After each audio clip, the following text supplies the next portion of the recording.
बिस्मिल्लाहिर्रहमानिर्रहीम। अस्सलाम वालेकुम नाज़रीन इकराम, मैं हूं आपकी मेज़बान डॉक्टर मुक़द्दस मलिक, आपके अपने प्रोग्राम आपकी बात आपके साथ में।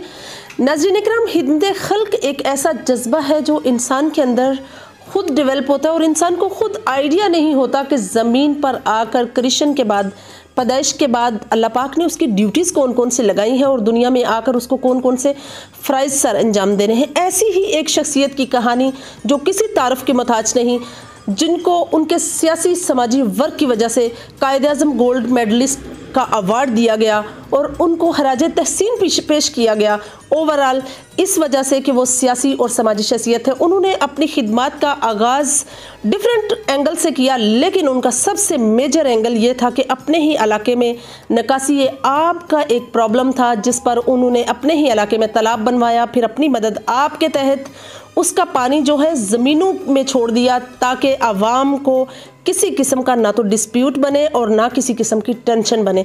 तो ऐसी खिदमत पेश करने वाली शख्सियत जो किसी तारफ़ की मोहताज नहीं, लदा सदा में रहने वाले हैं, फ़ख्र यूसी मंडाला हैं। मेरी मुराद मारूफ समाजी सियासी शख्सियत, हर दिल अजीज़ शख्सियत चौधरी सैफुल्लाह सियाल साहब है। तो आइए नाज़रीन इकराम, आज हम आपकी मुलाकात उनसे करवाते हैं, क्योंकि वो एक्स नाज़म भी रहे हैं और एडमिनिस्ट्रेटर भी रहे हैं मार्केट कमेटी जलालपुर जटां के। अस्सलाम वालेकुम जी। वालेकुम अस्सलाम जी। कैसे हैं आप?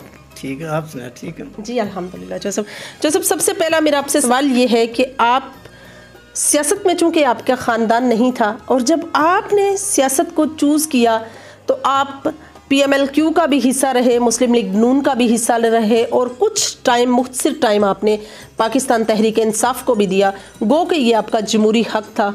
तो जब आपने सियासत का आगाज़ किया तो आपका मंशूर क्या था? मंशूर तो ये था कि वो पंजाबी में कहते हैं ना कि वो फीत लगी होवे ना तो वह रिकॉर्ड होंदा है। जी जी। तो मैं क्या चलो इलेक्शन में हिस्सा लेते हैं। मुशर्रफ साहब का दौर था, तो फिर हमारे इलाके में वो जो पुराने सियासतदान 3-4 घराने थे, जी जी, बड़ा कंपटीशन हुआ। अल्लाह के फजल से, दोस्तों के तावन से हम इलेक्शन जीत गए। फिर जब प्रैक्टिकली मैं सियासत में आया तो फिर देखा कि भाई बात करना और चीज़ है, प्रैक्टिकली चीज़ और है। सही। क्योंकि जलसे जुलूसों में जो दावे किए जाते हैं वो बैठकों में बैठकर वो उन पे अमल नहीं होता। बिल्कुल बहुत चीज़ डिफरेंस थी। बिल्कुल बहुत डिफरेंस है। लेकिन वो मजबूरी थी, सियासत में आ गए तो फिर वो ऐसे सिलसिला चलता रहा के साथ था। और चौधरी बरादरान के साथ आपका एक लिंक था। व्हाट्स हैपन विद यू कि आपने PMLQ को छोड़ा और PMLN को ज्वाइन किया? आधा इंसान जो सियासत में आता है कि हमारी पार्टी जीते, मैं जीतूँ, अवाम के काम आए, अपने काम भी होते हैं। जी जी बिल्कुल ऐसे ही है। तो मेरे साथ एक मिसहैप हुआ था, फायरिंग हुई। तो उस वक्त अल्लाह के फजल से जो शहजाद साहब भी प्राइम मिनिस्टर थे, बिल्कुल, चौधरी परेला साहब चीफ मिनिस्टर थे, जी जी, चौधरी शफात साहब जो है जिली नाज़म थे, चौधरी वजाद साहब MNA थे, चौधरी अब्दुल्ला यूसुफ साहब MPA थे। तो उन्होंने ऐसे केयर नहीं किया कि भाई हमारा वो साथी है, नाज़म है, के साथ जाती हुई है। तो इस लिहाज से फिर मैंने वो क्यों को अलविदा कह दिया। सही। फिर जनरल इलेक्शन आया तो वो चौधरी अब्दुल्ला यूसुफ साहब भी आया, चौधरी शफा साहब ने फ़ोन किया अभी इलेक्शन आ रहा है। मैंने कहा भाई मैं जो सब इलेक्शन में हिस्सा नहीं लूँगा। क्या बात है, बहुत बड़ा कट हुआ था। मैंने बात सुनाई तो सब दोस्तों ने जो है वो जो मेरा मकसद था उसकी तायद की।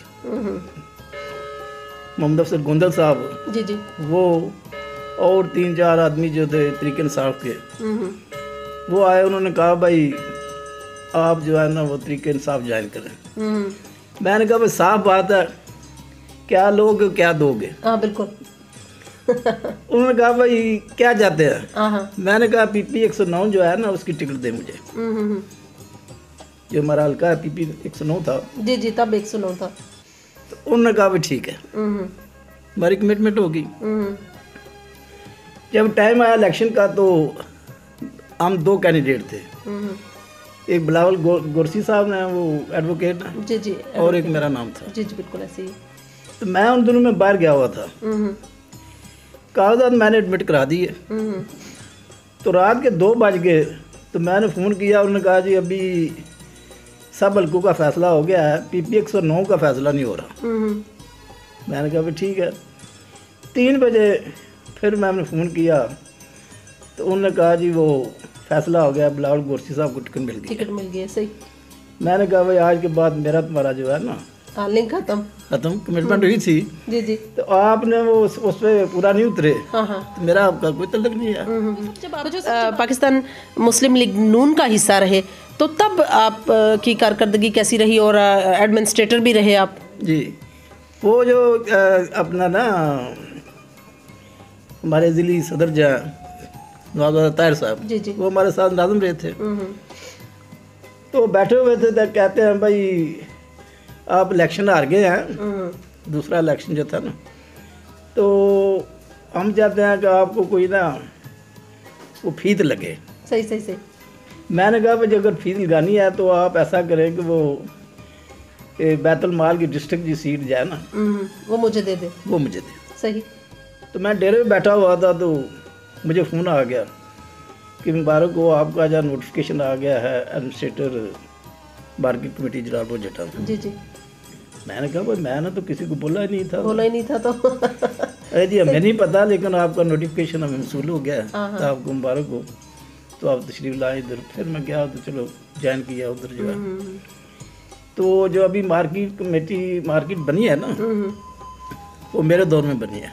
सही, यानी कि जो उसकी बिल्डिंग कंस्ट्रक्ट हुई है या उसको जी, वो जो प्लान नक्शा बना था सब जो है ना वो मेरे दौर में बना है। ठीक है।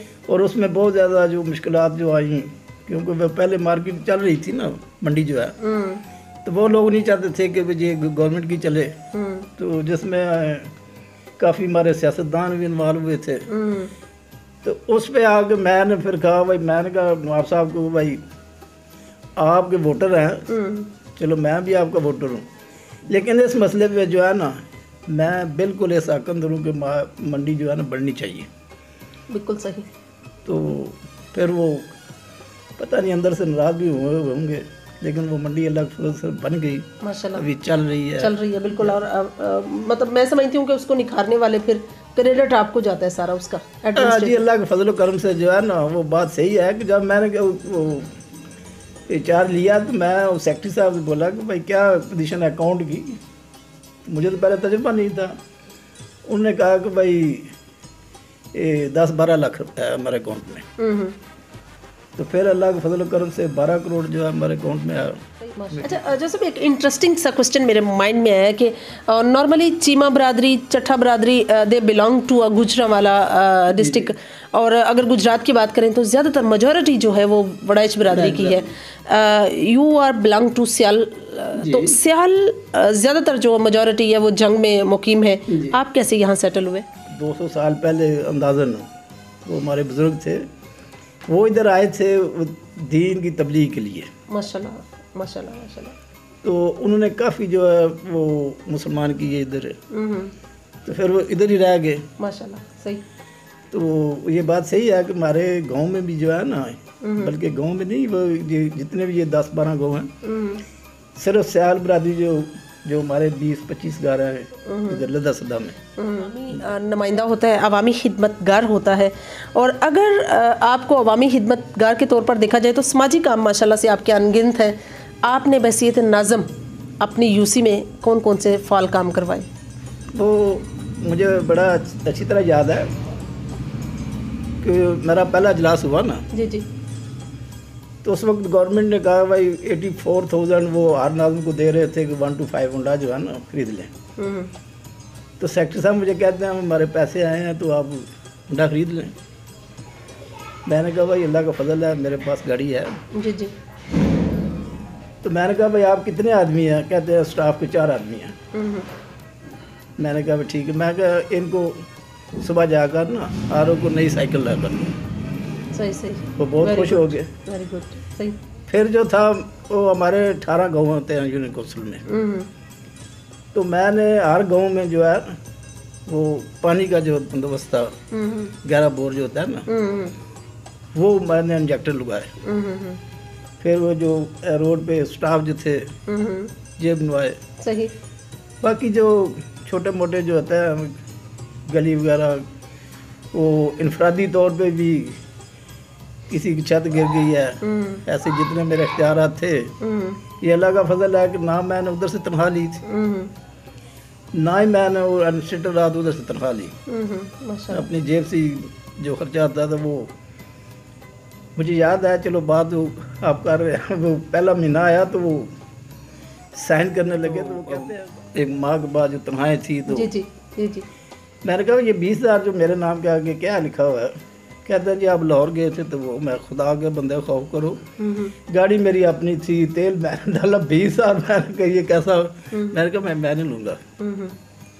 तो मैंने तनख्वाह भी नहीं ली उधर से भी, ये अल्लाह का फजल है कि शौक़ से मैं आया था सियासत में। तो मैं समझता हूँ कि जो शौक़ से काम किया जाता है वो सियासत में कमाने के लिए तो मेरा मकसद नहीं था। बेशक।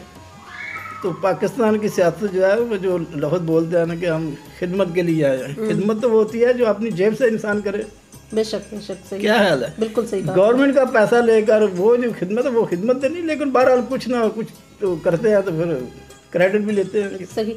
सर आपने अपनी टीम में से 2-3 नुमाइंदों को मिला के जहाँ तक हमारी इन्फॉर्मेशन है उसके मुताबिक आपने कार्ड स्पेशल छपवाए थे जिसमें आपने जितने भी बासर रसूख लोग हैं उनसे रिक्वेस्ट की थी कि रोड की कंस्ट्रक्शन अपनी मदद आपके तहत है तो आप भी हिस्सा डालें, तो उसका क्या जो है रद्द-ए-अमल रहा? एक दफ़ा नहीं, वो मेरा ख्याल है 2 दफ़ा मैंने जो है ना ये रोड जो है ना अपनी जेब से, पहली दफ़ा तो मैंने अपनी जेब से 10 लाख रुपया लगाया था।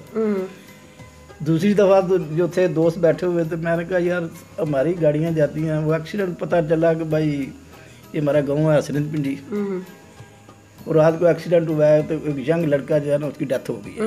बारिश हुई थी तो उधर से गाड़ी आ रही थी, उधर से वो जा रहा था मोटरसाइकिल पे, तो वो गड़ा था, उसमें गिरा तो ऐसे एक्सीडेंट हो गया था। तो मैंने वो दोस्तों को बोला कि भैया कुछ पैसे हम जेब से डालते हैं, हमारे दोस्त भी बाहर ही होते हैं, अमेरिका कोई फ्रांस, तो कुछ जो हमारे इधर इलाके के लोग हैं जिन्होंने गाड़ियाँ रखी हुई हैं, बिल्कुल उन्होंने भी कंट्रीब्यूट किया।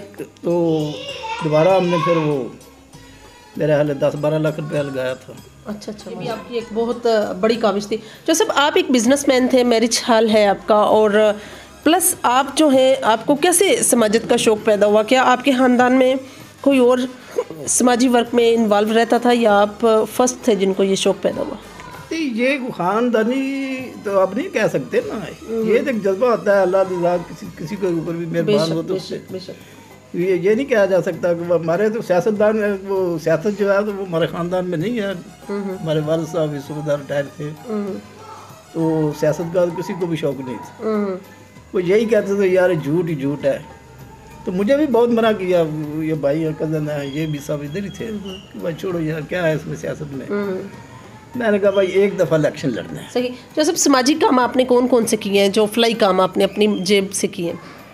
यही जो सबसे पहले आपने बताया मेरे बड़े भाई हैं, वो ये जो हमारा रोज़ का मसला था पानी के निकास का, जी तो ख़ास करके जो इस मौसम में जब बारिश होती थी तो पानी जो है वो फ्लो हो जाता था। जी। तो फिर वो हमने तकरीबन 20-22 लाख रुपया लगा कर वो पाइप जो है ना वो तकरीबन 1.5 किलोमीटर बनता है, तो वो अलग फल से ठीक है। बाकी ये रोड वगैरह जो पानी का जो हर गाँव में जो है। जी बिल्कुल सही। तो सब आपका इलाका जो है ये अगर देखा जाए अमन के एतबार से तो ये पिछले अगर 10 साल की बात करें या पिछले 8 साल की बात करें तो ये इलाका काफ़ी ज़्यादा समझ लें कि दुश्मनी, मामलात ख़राब, लड़ाई झगड़े इस तरह के सिस्टम था। अब आपको कोई फ़र्क नज़र आता है? ये बहुत फ़र्क है। अभी तो अल्लाह के फजल करम से बहुत अमन है। ख़ुसूसी तौर पर मैं तो बोलूँगा भाई मियाँ शहबाज शरीफ साहब जो है ना ओवरऑल, तो जब भी उनकी गवर्नमेंट आई है अमना अम्मा के हवाले से जो है ना वो बहुत ज़्यादा जो है बेहतरी हुई है। अभी के अल्लाह का फजल है कि अमन अम्मा के हवाले से जो है इस इलाके में अमन काफ़ी बेहतरी है। सही। सर आप स्पोर्टमैनशिप के हवाले से आपने अपने इलाके में कौन सी खिदमत पेश की यूनियन कौंसल लेवल पर? यूनियन कौंसल हमारे जो है वो आप भी जानते हैं कि बच्चों में जो क्रिकेट ही है। जी। तो वो जो कभी उस गांव में करा रहे हैं मैच, कभी उस गांव में मैच करा रहे हैं, तो आर का मसला यही था कि भाई ग्राउंड नहीं है। तो मैंने 2-3 दफ़ा जो 2-3 गाँव में मैंने कहा चलो हम आपको लीज पे ले देते हैं 3-4 साल के लिए, इतना तो नाम फंड है कि भाई 2-3 एकड़ जो जगह लेकर आपको दी जाए। बिल्कुल। तो उस लिहाज से कुछ किया। तो अभी तक भी ये मसला जो ग्राउंड का है जो बच्चों के लिए अभी भी ये मसला है। कुछ ऐसे मसाइल है माशरे में जो गवर्नमेंट हल करा सकती है, इनफरादी तौर पे आदमी नहीं कर सकता। बिल्कुल सही कहा आपने। और ऐसे कौन से आपको मसाइल नज़र आते हैं जो इनफरादी तौर पर आप समझते हैं कि इसका हल होना चाहिए? वो तो मैं समझता हूँ कि अल्लाह का फजल हो, क्योंकि हमारे माशरे में आप भी इस माशरे का हिस्सा है। जी जी बेशक, क्यों नहीं। हमारी सोच जो है उसको डेवलप होने की ज़रूरत है। सही कहा आपने। मेरे सवाल का जवाब खुद ही आपने नहीं, मैंने इसलिए कह दिया ना कि वाकई नो डाउट मैं भी इसी माशरे का हिस्सा हूँ, तो सोच डेवलप होने की ज़रूरत है और ये सबसे ज़्यादा ज़रूरी है, सबसे बड़ा कॉमन इशू है जो जिस पर होना चाहिए। सही कहा आपने। वो बर्दाश्त का जो है ना, वो कहते हैं बर्दाश्त नहीं है। वो बहुत प्रैक्टिकली तौर पे देखा है ना, इधर गांव में झगड़ा हो जाता है ना, तो इधर बिठाकर बुलाकर कहते हैं यार छोड़ो, माफ़ी मांग लो, इसने ज्यादती किया, तो नहीं मानते। तो जब ये जलालपुर की तरफ हमारा पुलिस स्टेशन उधर है, उधर जाएंगे तो मान जाएंगे। ठीक, बिल्कुल सही। अगर आपको दोबारा से कोई भी पार्टी ऑफर करती है, पीटीआई, मुस्लिम लीग नून या मुस्लिम लीग काफ, XYZ, पीपल्स पार्टी भी आपको अगर कि कोई भी जमात आपको सपोर्ट करती है कि आप इलेक्शन कंटेस्ट करें और टिकट मिलती है, तो क्या आप इलेक्शन कंटेस्ट करेंगे? नहीं जी, मैं बिल्कुल सियासत से दस्तदार हो गया हूँ। अभी सेहत का शुगर का मसला है, तो दूसरा सियासत में प्रैक्टिकली तौर पे देखा है ना। वो पहले मैं कह रहा था ना, वो बैठकों में बैठ कर बात और होती है, जलसे जुलूस में बात और होती है। बिल्कुल। तो वो झूठ ही झूठ है। बस सबकी बातें सुनते हैं, वो टीवी पे डिबेट होती है, बड़े बड़े जो हमारे चीफ भी हैं, प्राइम मिनिस्टर भी हैं, सब ऐसे ही हैं। देखो ना, हमारे यूनियन काउंसिल के मसाइल जो है, भाई जब मैं इलेक्शन लड़ा ये भी कर देंगे, वो भी कर देंगे। अब 30,000 आदमी जो है, हर इंसान के मसाइल है ना, कुछ ना कुछ मसाइल है हर इंसान। तो एक आदमी जो है वो क्या हल कर सकता है, कितने हल कर सकता है? बिल्कुल सही। वो जब गवर्नमेंट महकमे में वैकेंसियाँ आती हैं दर्जा 4 की, तो चौधरी साहब ने बुलाया, उन्होंने कहा भाई आप 2 दरखास्तें आप भी दे सकते हैं। और आप खुद अंदाज़ा ला लें कि डिस्ट्रिक्ट 117 यूनियन काउंसिल थी हमारी। जी जी। तो 8 नाज़िम को उन्होंने दो की गुंजाइश दी है। तो दरखास्तें जब मैंने इधर आकर बोला तो मेरा 1000 के हिसाब से दरखास्तें तो मेरे इधर आके दफ्तर में। मतलब जब आप अपने इलाके के लोगों को अपने इलाके की सियासत पर, समाजत पर एक प्रॉपर मैसेज क्या देंगे आवाम को? मैं तो मैसेज यही दूंगा कि जब तक हमारे मुल्क में हर आदमी इंडिपेंडेंटली सोच नहीं रखता कि ये कैंडिडेट अच्छा है, इसको वोट दिया जाए, जी जी, उस वक्त तक तब्दीली नहीं आ सकती। ये जो है ना ब्रादरीज़म जो है, इसने जो बेड़ा गर्क किया हुआ है। उधर हमने देखा है, बाहर इलेक्शन होता है, अगर फैमिली के 4 मेंबर हैं तो बेटी और को वोट दे रही है, बेटा और को वोट दे रहा है, वालिद और को वोट दे रहा है। जिधर किसके एजेंडा है कि भाई ये पार्टी अच्छी है, ये कैंडिडेट अच्छा है, उसको वहाँ वोट किया जा रहा है जी। यहाँ ब्रादरीज़म को फोकस किया जाता है। इधर तो सब ऐसे ही है। सही, बिल्कुल सही। कई जगह पे ब्रादरीज़म है, कई जगह पे थ्रेट हो जाती है, कई जगह पैसा भी चल जाता है, इस तरह जो इलेक्शन। जी तो नाज़रीन, ये थी चौधरी सैफुल्लाह साहब की गुफ्तगू जो आप लोगों ने सुनी। और सबसे बड़ा इशू जो है वो ये होता है कि इंसान को अपनी सोच बदलने की ज़रूरत है। और बहुत अच्छा मैसेज उन्होंने भी कन्वे किया कि अगर इंसान अब बुनियादी तौर पर अपनी सोच को तब्दील नहीं करता तो वो कुछ भी गेन नहीं कर सकता। काफ़ी मसाइल ऐसे हैं जिनका सलूशन भी हो रहा है और साथ ही साथ उन्होंने एज ए नाज़म जो भी इलाके में खिदमत पेश की, सबसे बड़ी खिदमत वाली बात यह है कि उन्होंने कोई भी तनख्वाह वसूल नहीं की, ना ही कोई FTA वगैरह वसूल किया। ये सबसे बड़ी बात है सैफुल्लाह सियाल साहब की। तो इंशाल्लाह हमारी और आपकी मुलाकात होगी फिर किसी नए प्रोग्राम में। तब तक के लिए इजाज़त चाहते हैं। अल्लाह हाफिज़।